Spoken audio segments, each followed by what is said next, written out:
അപ്പോൾ പിന്നെ അത് അവിടെ കണ്ടിന്യൂ ചെയ്യാം.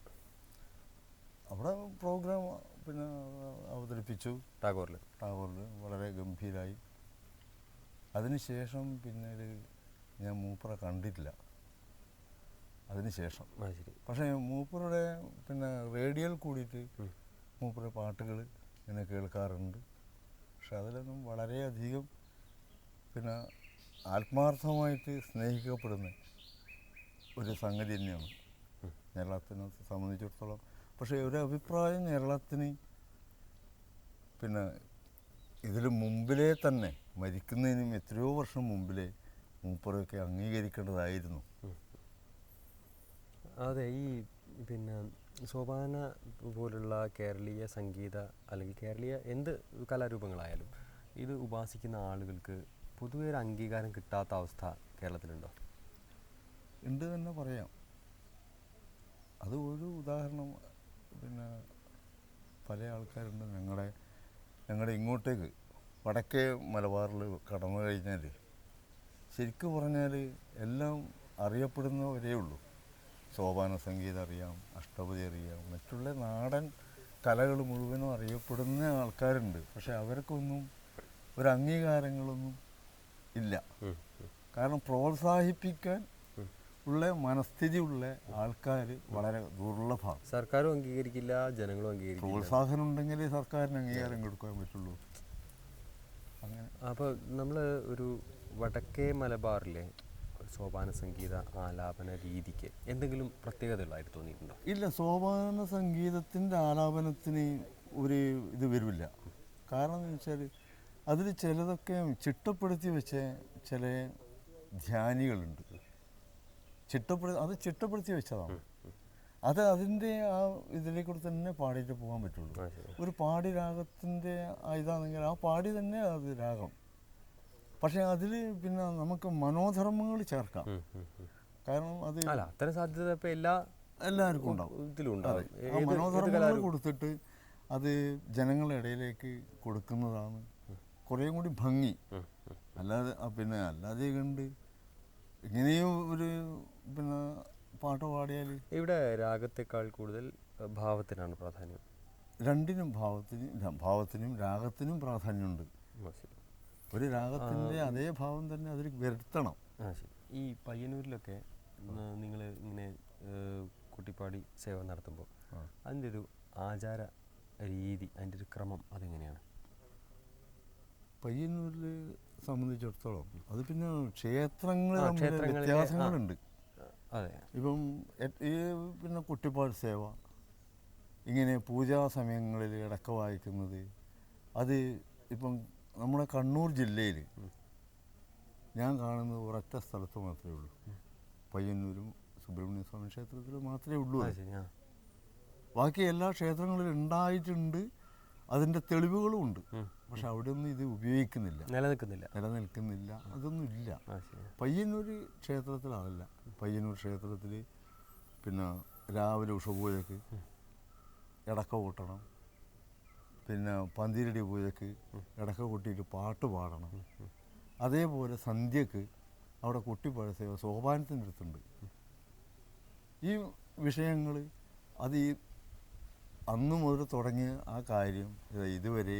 അതെ, അതിന് ഇപ്പോൾ രാവിലെ ഇന്നത് പാടണം, ആദ്യം ഇന്നത് പാടണം, ആദ്യം ത്യാണി അങ്ങനെ എന്തൊക്കെയാണ്? അങ്ങനെയുണ്ട്. ഇപ്പം രാവിലത്തെ ഉഷപൂജയ്ക്ക് അവിടെ ഇടക്ക മാത്രമേ വായിക്കുള്ളൂ. കാരണം അത്രയും സമയം കിട്ടുള്ളൂ ആ പൂജയ്ക്ക് അടച്ചു തുറക്കുവാന്ന് മാത്രമേ ഉള്ളൂ. അതിന് ഇടക്ക മാത്രം കിട്ടും. പിന്നെ സമയം കിട്ടില്ല. പന്തിരടി പൂജയ്ക്ക് ആദ്യം തന്നെ ഈ മലഹരി രാഗത്തിലുള്ള ഒരു ധ്യാനിയുണ്ട്, അത് പാടണം. അത് പാടിക്കഴിഞ്ഞാൽ അതിൻ്റെ ആ പാട്ടിനനുസരിച്ചുള്ള ആ താളത്തിലുള്ള അതിൻ്റെ ഒരു കൂറുണ്ട്, അത് ഇടക്കാൽ വായിക്കണം. ആ കൂറ് വായിച്ച് കഴിഞ്ഞതിന് ശേഷം പിന്നീട് പിന്നെ അഷ്ടപതിയോ പാടാം, കീർത്തനങ്ങൾ പാടാം. ഇത് നിർബന്ധമാണ്. ഈ ആദ്യത്തെ ധ്യാനി ഈ കൂറും കൂട്ടി കഴിയുക അത് നിർബന്ധമാണ്. അതേപോലെ തന്നെയാണ് പിന്നെ വൈകുന്നേരത്തെ കുട്ടിപ്പാട് സേവക്ക്.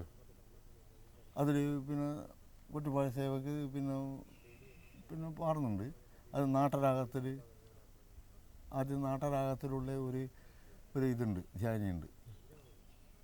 അത് പാടിക്കഴിഞ്ഞാൽ അതിൻ്റെ കൂറ് പൊട്ടി പിന്നെ എന്തെങ്കിലും കീർത്തനങ്ങൾ, അന്നേരം അഷ്ടപതി പാടില്ല, എന്തെങ്കിലും ചെറിയൊരു കീർത്തനങ്ങൾ പാടി, കാരണം അത്രേ സമയം കിട്ടുള്ളൂ അവിടെ. അതങ്ങനെ കഴിഞ്ഞു പോകും. ശരി. പിന്നീട് ഞാനൊരു ഗ്യാപ്പ് ഇട്ടിട്ട് തുടങ്ങണ്ടേ? ഹലോ, ഞാനൊരു ഗ്യാപ്പ് ഇട്ടിട്ട് തുടങ്ങണ്ടേ പറയാം, കുഴപ്പമില്ല.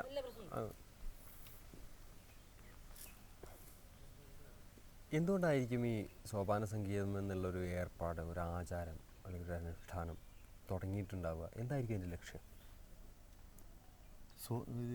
സോപാന സംഗീതത്തിനെ പറ്റിയിട്ട് നമ്മുടെ പൂർവികന്മാർ പറഞ്ഞ് കേട്ട അറിവും മാത്രമേ നമുക്ക് കിട്ടുള്ളൂ. അപ്പോൾ അതിൽ അവർ പറയുന്നത് തന്നെ ഈ കഥകളി സംഗീതം വരുന്നതിന് മുമ്പിലെ പിന്നെ ഈ സോപാന സംഗീതം ഉണ്ടായിട്ടുണ്ട്. സോപാന സംഗീതം കഥകളി സംഗീതത്തിനങ്ങാട്ടി മുമ്പിലേ ഉള്ള ഒരു സാധനമാണ്. അതിൽ നിന്നാണ് കഥകളി സംഗീതം ഉണ്ടായിട്ടുള്ളത്. ഈ സോപാന സംഗീതത്തിൽ നിന്നാണ് കഥകളിയിലേക്ക് പോയത്. അത് ഏകദേശം പിന്നെ പറയപ്പെടുന്നതാണ്. അത് എത്ര അതിന് വാസ്തവം ഉണ്ടെന്ന് അറിയാൻ പറ്റില്ല. ഷൽക്കാന ഗോവിന്ദ മാരാർ ആ കാലഘട്ടത്തിൽ മൂപ്പറാൽ പിന്നെ ഉണ്ടാക്കപ്പെട്ട ഒരു കലാവിഷയം എന്നാണ് പറയപ്പെടുന്നത്. അതിൽ എത്ര വാസ്തവം നമുക്ക് പറയാൻ പറ്റില്ല, കാരണം അത്രയും പഴക്കം. അതെ, അല്ല ഞാൻ ചോദിക്കുന്നത്, ഇപ്പോൾ ക്ഷേത്രത്തിനകത്ത് പാടുക എന്നുള്ളൊരു സമ്പ്രദായം എങ്ങനെയായിരിക്കും? അതിൻ്റെ ലക്ഷ്യം എന്തായിരിക്കും? എന്തിനാണത് രൂപകൽപ്പന ചെയ്തിട്ടുള്ളത്? അത് പിന്നെ ഈ പൂജാ സമയങ്ങളിൽ പൂജാരിയുടെ മന്ത്ര ഉച്ചാരണങ്ങളുണ്ടാവും. അപ്പോൾ ആ മന്ത്ര ഉച്ചാരണങ്ങളും ഇത് ഈ സോപാനത്തിൽ നിന്ന് പാട്ട് പാടും, ഇടക്ക കൂട്ടിയിട്ട് പാട്ട് പാടും. അതിന് ഇതുമായിട്ട് ബന്ധങ്ങളുണ്ട്. അപ്പോൾ അതായിരിക്കണം. ഇപ്പം ഓരോ ദേവി ചൈതന്യം ഉണർത്താനാണ് അതോ ആളുകൾക്ക് ഇമ്പമായ രീതിയിൽ? അത് ഇപ്പം പിന്നെ പൂജാ സമയത്ത് ജനങ്ങൾ വന്നിട്ട് നിൽക്കും. രണ്ടും പിന്നെ അപ്പുറത്തുനിന്ന് പൂജേൻ്റെ നടയടച്ചിട്ട് പൂജ കഴിക്കുന്നതും പുറത്തുനിന്ന് പിന്നെ തൊഴുതിട്ട് നിൽക്കുന്ന ഭക്തരും തമ്മിൽ ഉണ്ടാവും. അപ്പോൾ അവരെ മനസ്സിലും കൂടി ഭക്തിയെ നമ്മൾ കൊടുക്കുന്നതായിരിക്കണം നമ്മളെ ഇവിടുത്തെ ജോലി. ഈ നമ്മുടെ പാട്ടിലെ ഭാവം ഉണ്ടാകുന്നത് പ്രാക്ടീസിൽ നിന്നാണോ മനസ്സിൽ നിന്നാണ്? പ്രാക്ടീസിൽ കൂടി ഇത് ഭാവങ്ങൾ വരില്ല. നമ്മൾ മനസ്സ് തുറന്ന് നമ്മൾ അതിലിപ്പം ലയിക്കണം. ഒരു പാട്ട് നമ്മൾ പാടുന്ന സമയത്ത് ആ പാട്ടിൻ്റെ അർത്ഥങ്ങളും ഉള്ളടക്കങ്ങളും ഈ പാടുന്ന അദ്ദേഹത്തിൻ്റെ മനസ്സിൽ അത് പതിഞ്ഞിരിക്കണം. ആ പതിഞ്ഞു കഴിഞ്ഞാൽ പിന്നെ അതിൽ തനിയെ ഈ ഭാവങ്ങൾ വന്നുകൊണ്ടിരിക്കും. അല്ലെങ്കിൽ നമ്മളിപ്പം പിന്നെ യാഹി മാധവ യാഹി കേശവ എന്നുള്ള ഒരു അഷ്ടപതി, അല്ലെങ്കിൽ പ്രിയേ ചാരുശീലേ എന്നുള്ളൊരു അഷ്ടപതി, നമ്മളിപ്പം പിന്നെ ആ ഒരു ഭാവം ഉൾക്കൊള്ളുന്നത് അതിൻ്റേതായ ചില ക്രമങ്ങളുണ്ട്. അതിന് പിന്നെ കൊടുക്കാൻ പറ്റുന്ന രാഗം ഏത്, പഴയതിൽ നിന്ന് അതേ രാഗം തന്നെ നമ്മൾ കൊടുക്കുമ്പോൾ ആ രാഗത്തിന് നമ്മുടേതായ ചില ഭാവനകൾ കൊടുക്കണം. കൊടുത്തു കഴിഞ്ഞാൽ എന്താണെന്ന് വെച്ചാൽ കേൾക്കുന്ന കൂട്ടർ തോന്നും, ഓ ഇത് മോശമില്ല. അത് പക്ഷേ നമ്മൾ രാഗം മാറ്റുന്നില്ല. ഇപ്പം മുഖാരി രാഗത്തിലാണ് അത് ചിട്ടപ്പെടുത്തി കൊടുത്തത്. ജനാർദ്ദന നെടുങ്ങാടിയാണ് അത് ചിട്ടപ്പെടുത്തുന്നത്. മൂപ്പർ മുഖാരി രാഗമായിട്ട് മൂപ്പറ രാഗം അങ്ങനെയായിരിക്കും. പക്ഷെ എന്നാലും അതിന് ഭക്തി വരുന്നുണ്ട്. കേൾക്കുമ്പോൾ നമുക്കതൊരു സുഖമായിട്ട് തോന്നും. ശബ്ദ സുഖമില്ലെങ്കിൽ പിന്നെ അതും പോക്കാണ്. നെടുങ്ങാടിക്ക് ശബ്ദ സുഖമില്ല. അപ്പോൾ മുഖാരി രാഗത്തിൽ നമ്മളിപ്പോൾ പാടിക്കൊണ്ടിരിക്കുന്നത് ഞങ്ങൾ പാടുകയാണ്, പ്രിയേ ചാരുശീലേ. അത് നേരെ മറിച്ചിട്ട് വേറൊരു രൂപത്തിൽ പാടിക്കഴിഞ്ഞാൽ അത് കേൾക്കാൻ സുഖമുണ്ടാവുമോ സംശയമുണ്ടാവും. അപ്പോൾ അതിൽ ആ പ്രിയ ചാരുശീലയിൽ ഞങ്ങൾ പിന്നെ നമ്മുടെ മനസ്സിൽ തോന്നി എന്താണെന്നറിയോ, കലഹിച്ചു കൊണ്ടിരിക്കുന്ന രാധ, അവൾ വാതിൽ അടച്ചിട്ട് കിടക്കേന്ന് അതിൻ്റെ അകത്ത്, പുറത്തുനിന്ന് ശ്രീകൃഷ്ണൻ പോയിട്ട് സംബോധന ചെയ്യുന്നു. അപ്പോൾ അത് നമ്മുടെ മനസ്സിൽ ഉണ്ടെങ്കിൽ മാത്രമേ അപ്പോൾ നമുക്ക് ആ അനുരഞ്ജനമായിട്ടുള്ള ഇതിൽ കൂടെ പോകേണ്ടത്. മയക്ക് സോപ്പിടലാണല്ലോ ഇത്. ശ്രീകൃഷ്ണൻ അത് ഭക്തിയാണോ ശൃംഗാരമാണോ? ഇത് രണ്ടും അടങ്ങിയില്ലേ? ഭക്തി അടങ്ങി, ശൃംഗാരം അടങ്ങി. അപ്പം നമ്മുടെ ഉള്ളിലും രണ്ടും വേണം. നമ്മുടെ ഉള്ളിലും രണ്ട് അനുഭവം നമ്മുടെ മനസ്സിലും വന്നില്ലേ? അത് അതിൻ്റെ മറുപടിയായിട്ടാണ് പിന്നെ യാഹ്യമാധവ എന്ന് പറയുന്നത്.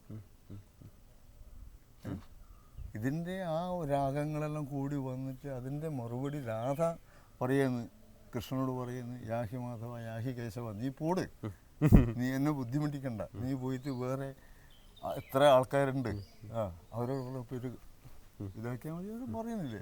അതിൻ്റെ അർത്ഥങ്ങൾ മുഴുവനും അതിൽ തന്നെ ഉണ്ട്. അപ്പോൾ അതിന് ആ അർത്ഥങ്ങൾ നോക്കിയിട്ട് ഞങ്ങൾ പാടുന്ന അഷ്ടപതി പാടുന്നവർ അത് അവർ പിന്നെ അതിൻ്റെ അടക്കം മനസ്സിൽ തോന്നിയും കൊണ്ട് ഇത് കൈകാര്യം ചെയ്താൽ ഏറ്റവും നന്നായിരിക്കും. മാരാര് ഇത്രയും കാലം സോപാന സംഗീതം പാടി മാത്രമല്ല, ബാലെ, ഒരുപാട് ക്ഷേത്രവുമായി ബന്ധപ്പെട്ട മിക്ക കലാരൂപങ്ങളുമായി പരിചയപ്പെടുകയും അത് അഭ്യസിക്കുകയും അത് പ്രയോഗിക്കുകയും ചെയ്ത ഒരു മനുഷ്യനാണ് അങ്ങ്. അച്ഛനും ഏകദേശം ആ പാരമ്പര്യത്തിൽ നിന്ന് തന്നെയാണ് വരുന്നത്. ഇത്രയും കാലം ഇതെല്ലാം അഭ്യസിച്ച് ഇപ്പം എത്ര വയസ്സായിട്ടുണ്ടാവും? ഇപ്പോൾ 64. അതെ, ഏകദേശം ഒരു പിന്നിലേക്കൊക്കെ തിരിഞ്ഞു നോക്കാവുന്ന ഒരു ഏജാണ്. എന്ത് തോന്നുന്നു ജീവിതത്തിൻ്റെ സംതൃപ്തിയെക്കുറിച്ച്, ഇത്രയും കാലം ദേവീദേവന്മാരെ ഉപാസിച്ചതിനെ കുറിച്ച്? അത് എപ്പോഴും സംതൃപ്തിയേ ഉള്ളൂ. തൃപ്തി ഇല്ലെങ്കിലും സംതൃപ്തിയുണ്ട് ജീവിതത്തിൽ. സംതൃപ്തിയാണ്. കാരണം പ്രോഗ്രാമിന് പോവുക, ആളുകളുമായിട്ട് പിന്നെ നമ്മുടെ ജീവിതാനുഭവങ്ങൾ പങ്കിടുക, അപ്പോൾ അതെല്ലാം ഒരു സന്തോഷം തരുന്നതാണ്. പക്ഷേ ഈ മറ്റുള്ളത് ചിന്തിക്കാറേ ഇല്ല, ഭൗതികമായ കാര്യങ്ങൾ. അതെ, നമുക്ക് സാമ്പത്തികത്തിനെ സംബന്ധിച്ചിടത്തോളം അത് ചിന്തിച്ചാൽ പരിപാടിക്ക് നമ്മൾ പോവില്ല. അതെന്താണ് അങ്ങനെ സംഭവിക്കുന്നത്? എല്ലാവർക്കും ഇതൊക്കെ വേണം, പിന്നെ പൈസ മാത്രം തരില്ല എന്നുള്ളൊരവസ്ഥ. പൈസ തരും, തരാതിരിക്കില്ല. പക്ഷേ നമ്മുടെ കലയായിട്ട് ബന്ധപ്പെടുന്ന ഒരു യഥാർത്ഥമായിട്ടുള്ള, ഞാൻ പറയുന്നത് യഥാർത്ഥമായിട്ടുള്ള ഒരു കലാകാരൻ കലക്ക് ഒരു വിലയിടില്ല. ഇന്ന് കലക്ക് വിലയിട്ടിട്ടാണ് പൈസ പണിക്കുന്നത്. പക്ഷെ ഞങ്ങൾ ഇപ്പം അച്ഛനായാലും ശരി, ഞാനായാലും ശരി, നമ്മളൊന്നും നമ്മളെ ജീവിതത്തിൽ ഈ കലക്ക് വിലയിട്ടിട്ടില്ല. കലന എപ്പോഴും നമ്മുടെ അടുത്തുള്ള കലന നമുക്കത് വ്യാപിക്കണം എന്നുള്ള ഒരൊറ്റ ചിന്തയേ ഉള്ളൂ. അതുകൊണ്ട് തന്നെ സ്വന്തം ജീവിതത്തിലും അങ്ങനെ കൂട്ടിക്കിഴിച്ചൊന്നും നോക്കാറില്ല. അല്ല, അതില്ല. ദുഃഖം. മക്കളൊക്കെ ഈ രംഗത്ത് തന്നെ? മക്കൾ ഈ രംഗത്തിൽ പിന്നെ വൈശാഖ്, അവന് കലാമണ്ഡലത്തിൽ ഒരു 5 കൊല്ലം കലാമണ്ഡലത്തിൽ അവൻ്റെ അഭ്യസനം പൂർത്തിയായി. അവിടുന്ന് കഥകളിക്ക് ചണ്ടി പിന്നെ ഇടയ്ക്കാണ് അവിടുന്ന് ശീലിച്ചത്. അവൻ്റെ കോഴ്സ് കഴിഞ്ഞ് ഇപ്പം ഇങ്ങോട്ട് വന്നു. ഇപ്പം നമ്മളെ കൂടെ ഇങ്ങനെ പരിപാടിക്കെല്ലാം വരിക, അങ്ങനെ കഴിഞ്ഞു പോയി. പിന്നെ മൂത്ത മകൾ, അവൾ ഒരു കലാകാരി തന്നെയായിരുന്നു. അവളും ചെറുപ്പത്തിൽ ഓട്ടം തുള്ളൽ, പിന്നെ സംഗീതം, ഡാൻസ്, ഇതൊക്കെ അവൾക്കുണ്ട്. അവളെ കല്യാണം കഴിഞ്ഞ് അതിൽ 2 കുട്ടികളായി. അവർ നീലേശ്വരം പുതുക്കൈ എന്ന് പറയുന്ന സ്ഥലത്ത് താമസിക്കുന്നു. അവിടെയും കുറച്ച് കുട്ടികളൊക്കെ അവരിങ്ങനെ ശീലിപ്പിക്കുന്നുണ്ട് നൃത്തം. പിന്നെ ഓട്ടം തുള്ളൽ അവൾ മതിയാക്കി. കാരണം കുട്ടികളായി കഴിഞ്ഞാൽ പിന്നെ ഇത് രംഗത്ത് പോകാൻ പറ്റില്ല. പെൺകുട്ടികൾക്ക് അങ്ങനെയുണ്ടല്ലോ ഇത്. പിന്നെ രണ്ടാമത്തെ മകൾ, അവൾ വീട്ടിൽ തന്നെ, അവളെയും കല്യാണം കഴിഞ്ഞു. അവൾ ചേലേരിയാണ്, നമ്മുടെ പിന്നെ നാറാത്തിൻ്റെ തൊട്ടപ്പുറത്തെ ഒരു കരയാണ്. അവിടെ ചേലേരിയിൽ നിന്ന് അവൾ പിന്നെ വീട്ടിലേക്ക് തന്നെ വരും. പിന്നെ മൂന്നാമത്തെ മകനാണ് വൈശാഖ്, 4ാമത് കൃഷ്ണപ്രിയ. അവൾ ഇപ്പം ഡിഗ്രിക്ക് ഫസ്റ്റ് ഇയറായി, അവിടെ പഠിപ്പിക്കുന്നുണ്ട്. പക്ഷേ ഇതെല്ലാം എങ്ങനെ സംഭവിക്കുന്നതെന്ന് വെച്ചാൽ ഇത് പിന്നെ കല കൊണ്ട് തന്നെയാണ്, എങ്കിലും ഒരു ദൈവാധീനം. കാരണം കലേനെ ജനങ്ങൾ അംഗീകരിച്ചിട്ടില്ലെങ്കിലും ഈ കലയെ ദൈവം അംഗീകരിച്ചിട്ടുണ്ട് എന്നുള്ളൊരു ഉത്തമ വിശ്വാസം അതിങ്ങനെ പോകുന്നുണ്ട്. അവിടെ കോളേജിൽ പഠിക്കുന്നു. പിന്നെ ഒരു ദുഃഖം, അത് ഒരു ഇളയൊരു മകനുണ്ട്, അവൻ്റെ പേര് മഞ്ജുനാഥാണ്. അവന് 16 വയസ്സായി. ആ ഒരു ദുഃഖം കാരണം ഒരു മന്ദബുദ്ധിയാണോ മന്ദബുദ്ധിയല്ല, സംസാരിക്കാൻ കഴിവില്ല, നടത്തത്തിനെ കുറിച്ച് പിന്നെ സ്വന്തം കാര്യങ്ങളൊന്നും ചെയ്യാനുള്ള ഇതില്ല. അപ്പോൾ അതിൻ്റെ ഒരു ദുഃഖം, അതാണല്ലോ വലിയ ദുഃഖം. എപ്പോഴെങ്കിലും പഠിക്കാറുണ്ടോ പിന്നെ ദൈവത്തെ? ആര്? ഇങ്ങനെയൊരു ദുഃഖം വളരെയധികം. അല്ല, ദൈവത്തെ തന്നെ പഠിക്കാറുണ്ടോ? ഉണ്ട്. ഇല്ല, ദൈവത്തിന് ഒരു കാലത്തും പഴിക്കില്ല. കാരണം പഴിച്ചതിനെ കൊണ്ട് നമുക്ക് ഒരു കാര്യവും ഇല്ല. കാരണം അത് നമ്മുടെ വിധിയായിട്ട് നമ്മൾ കണക്കിലെടുക്കുള്ളൂ. എന്തുകൊണ്ട് ഇങ്ങനെയൊക്കെ സംഭവിക്കുന്നു? അതിപ്പം ഇപ്പോൾ അച്ഛനായിട്ട് സംസാരിച്ചപ്പോൾ അച്ഛൻ പറഞ്ഞു മറ്റുള്ളവരെ ദുഷിക്കാതിരിക്കുക, കള്ളം പറയാതിരിക്കുക, ഇങ്ങനെയുള്ള കുറേ നന്മകളാണ് നമുക്ക് ഇത്രയും കാലത്തെ ഉപാസന കൊണ്ട് കിട്ടിയിട്ടുള്ളത്, മറ്റ് ഭൗതികമായ കാര്യങ്ങളൊന്നും. എന്നിട്ടും നമുക്ക് ഭൗതിക ജീവിതത്തിൽ ഒരുപാട് പ്രയാസങ്ങളെ തരണം ചെയ്യേണ്ടി വരുന്നു, ഇത്തരം തീരാ ദുഃഖങ്ങൾ ഉണ്ടാവുന്നു. എങ്ങനെ ഇതൊക്കെ സംഭവിക്കുന്നു? അത് പിന്നെ പറയേണ്ടത് എങ്ങനെയാണെന്ന് വെച്ചാൽ, അത് നമ്മുടെ ഒരു ജാതകം എന്ന് പറയുന്നൊരു സാധനം ഉണ്ടല്ലോ. നമ്മൾ പ്രസവിച്ച് കഴിഞ്ഞാൽ തന്നെ വീട്ടുകാർ ജാതകം എഴുതും. അപ്പോൾ ജാതകം എഴുതി കഴിയുമ്പോൾ തന്നെ അതിൽ നമ്മൾ ദശകളുണ്ടാവും. ഇന്ന് ദശകളുണ്ട്, അതിൻ്റെ പിന്നെ കുറ്റങ്ങളുണ്ടാവും. ഇന്ന് ആ ദശയിൽ പിന്നെ ഉണ്ടെങ്കിൽ അതിന് ഇന്ന കുറ്റങ്ങളുണ്ടാവും. അത് അനുഭവിച്ചേ തീരുള്ളൂ. അതിന് ഇനി പറയാനുണ്ട്, ദൈവം വിചാരിച്ചാലും പോലെ മാറ്റാൻ കഴിയില്ല. വിധീനെ തടുക്കാൻ ദൈവത്തിനും ആവില്ല. അപ്പോൾ ഈ സോപാന സംഗീതം ആലപിക്കുന്നത് കൊണ്ട്, അല്ലെങ്കിൽ ആലപിച്ച് ഇത്രയും കാലത്തെ ജീവിതം കഴിയുന്നു, എത്രമാത്രം ശിഷ്യർ ഈ രംഗത്ത് ഉണ്ടാക്കിയിട്ടുണ്ട്? ശിഷ്യന്മാർ കുറച്ചൊക്കെ ഉണ്ട്. അതിലിപ്പം എടുത്തു പറയത്തൊക്കെ ശിഷ്യന്മാരായിട്ട് പിന്നെ ഇന്നലെ പയ്യന്നൂരിൽ നമ്മൾ സംസാരിച്ച ശശീന്ദ്രനല്ല, കൃഷ്ണൻ നമ്പൂതിരി, LICയിൽ വർക്ക് ചെയ്യുന്നു. അദ്ദേഹത്തിന് ഇതൊന്നും ആവശ്യമില്ല, പക്ഷേ ഭയങ്കര ഇൻട്രസ്റ്റ് ഈ സോപാന സംഗീതവും അഷ്ടപതിയും ഇടയ്ക്കുമായിട്ടുള്ള ഒരു ഭയങ്കര ഒരു താല്പര്യം. അദ്ദേഹം ഇതേ ഒരു ഇതുപോലെ തന്നെ ആ താല്പര്യം കൊണ്ട് ഇങ്ങനെ നമ്മുടെ പുളിയാമ്പള്ളി ശങ്കരമാരുടെ അടുത്ത് പോവുകയും അദ്ദേഹത്തിൽ നിന്ന് പിന്നെ ഇടക്ക കുറച്ച് വശാക്കാൻ വേണ്ടിയിട്ട് അദ്ദേഹത്തിൻ്റെ അടുത്ത് പോയി. അയാൾ കുറച്ച് പറഞ്ഞു കൊടുത്തു, കൂടുതൽ പറഞ്ഞു കൊടുക്കാൻ അദ്ദേഹത്തിന് സമയമില്ല. പിന്നെ ഇയാൾക്കും സമയം വേണ്ടിയിട്ട് ഇയാളൊരു ഉദ്യോഗസ്ഥനാണ്.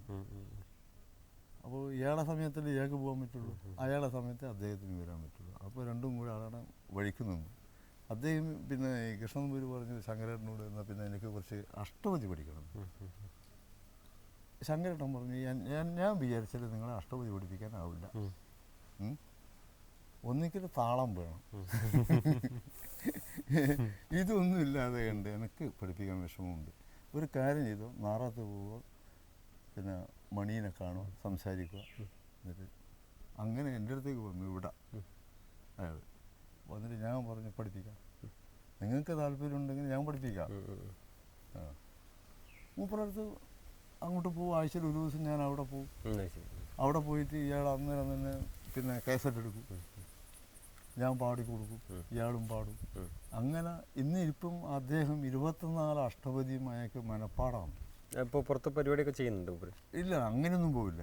ഏതെങ്കിലും എടുത്തു പറയത്തക്ക ശിഷ്യന്മാർ കുറേ പേര്. പിന്നെ ഒന്ന് ശശീന്ദ്രൻ, ഇവിടെ പിന്നെ ശശീന്ദ്രൻ മാഷ്, പിന്നെ കുമ്പള, അയാൾ അദ്ദേഹം ഇന്നലെ വന്നില്ല, രാജൻ.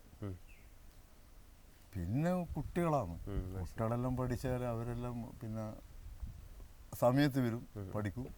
അവർക്ക് ഈ സോപാനം പാടുമ്പോൾ മൊത്തത്തിൽ ഇപ്പോൾ പുറത്ത് സ്റ്റേജുകളിലൊക്കെ പലരും ചെയ്യുന്നുണ്ട്. ഈ സ്റ്റേജുകൾ ചെയ്തിട്ട് കുറേ പരീക്ഷണങ്ങൾ ഒക്കെ നടത്തുന്നുണ്ട്, കൂടെ പല വാദ്യോപകരണങ്ങളും പരീക്ഷിക്കുന്നുണ്ട്. എങ്ങനെയൊക്കെയാണ് പരീക്ഷണങ്ങൾ സാധ്യമാവുന്നത്? പരീക്ഷണങ്ങൾ ആവാമോ? എത്രത്തോളം ആവാം?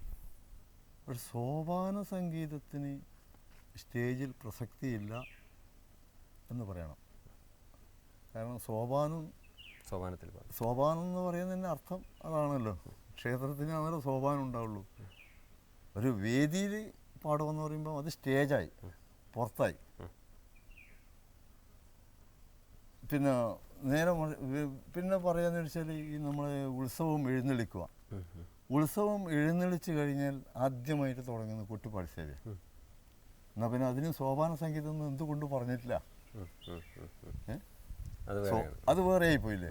അത് കൊട്ടിപ്പാടി സേവയായി. സോപാനത്തിന്റെ കീഴിൽ നിന്ന് പാടിയത് കൊണ്ടാണ് അതിന് സോപാന സംഗീതം. അത് സ്റ്റേജിൽ പോകുമ്പോഴും അതിന്റെ രീതിയും മാറും. പക്ഷെ അതേപോലെ തന്നെ നമുക്ക് സ്റ്റേജിൽ പോകാം. അതിന് വേറെ പക്കമകളങ്ങളൊന്നും പാടില്ല, ഇടയ്ക്ക് മാത്രം മതി. നേരം പിന്നെ വിപരീതം നമ്മൾ സ്റ്റേജിൽ ഒരു കച്ചേരി രൂപത്തിൽ നമ്മൾ അവതരിപ്പിക്കണം എന്നുണ്ടെങ്കിൽ അഷ്ടപതി അവതരിപ്പിക്കാം. അതിന് പക്കമേളങ്ങൾ വെക്കാം. അതിന് പറ്റുന്ന പക്കമേളം എന്ന് പറഞ്ഞാൽ ഇടക്ക മെയിൻ. അത് കഴിഞ്ഞാൽ പിന്നെ വേണ്ടുന്ന ഓടക്കുഴൽ, ഒരു മൃദംഗമായാലും ശരി, തബലയായാലും ശരി. പക്ഷെ മൃദംഗമാണ് ഉപയോഗിക്കേണ്ടത്. തബല പിന്നെ തരം മാറി. അപ്പോൾ ഇത് വെച്ചുകൊണ്ട് അപ്പോൾ ചില പരിമിതികളുണ്ട്. അതിനകത്ത് നിന്നുകൊണ്ടുള്ള പരീക്ഷണങ്ങളെ ആവാവൂ എന്നർത്ഥം. അപ്പോൾ ശിഷ്യർ ധാരാളം ഉണ്ട്, ഈ രംഗത്ത് പ്രവർത്തിക്കുന്നവരുണ്ട്. ഇത് മറ്റു ചില ശാഠ്യങ്ങളുണ്ട്. ഇപ്പോൾ മാരാന്മാർക്കേ പാടുള്ളൂ, അങ്ങനെ വിശ്വസിക്കുന്നുണ്ടോ? അതിൽ വിശ്വാസം എനിക്കില്ല. മാരാർക്കേ അത് പാടുള്ളൂ എന്നുള്ള വിശ്വാസമൊന്നുമില്ല. പക്ഷെ സോപാനത്തിൽ മാരാർക്കല്ലേ അധികാരമുള്ളൂ. സോപാനത്തിൽ മാരാർക്കാണ് അധികാരം, മാരാർക്കാണ് സോപാനം. അപ്പോൾ അതങ്ങനെ തന്നെ നിലനിൽക്കട്ടെ. അത് നിലനിൽക്കട്ടെ. പിന്നെ മറ്റുള്ള സോപാനത്തിൽ നിന്ന് പുറമേ ആയിരിക്കും ആവാം. എങ്ങനെ തോന്നുന്നു മൊത്തം ഇതിൻ്റെ ഒരു അവസ്ഥ, നിലവിലുള്ള അവസ്ഥ എന്ന് പറഞ്ഞാൽ, നിങ്ങൾ ഇപ്പോൾ തുടങ്ങിയ ഇപ്പോഴും ഇങ്ങനെയുള്ള ഒരു സംരംഭം, ഈ ഒരു സംരംഭം എൻ്റെ ഒരു അഭിപ്രായത്തിൽ ഏറ്റവും നല്ലതാണ്. കാരണം ഇത് വിജയിക്കണം ഈ സംരംഭം. എങ്കിലെന്ന് വെച്ചാൽ നമ്മളെല്ലാം പിന്നെ ഏകദേശം അങ്ങനെ വക്കത്തെത്തി. ജീവിതത്തിൻ്റെ 3/4 ഭാഗവും പിന്നിട്ട് കഴിഞ്ഞു. അപ്പോൾ ഇനിയെങ്കിലും വരുന്ന ഒരു തലമുറ അല്ലെങ്കിൽ പിന്നെ അവർക്ക് ഈ ഞങ്ങളെ ഇങ്ങനെയുള്ള ഈ പിന്നെ ഇത് ഉപകരിക്കണം.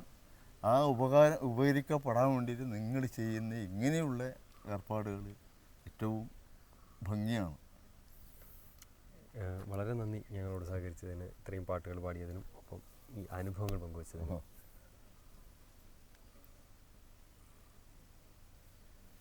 അതല്ലേ നിർത്തി.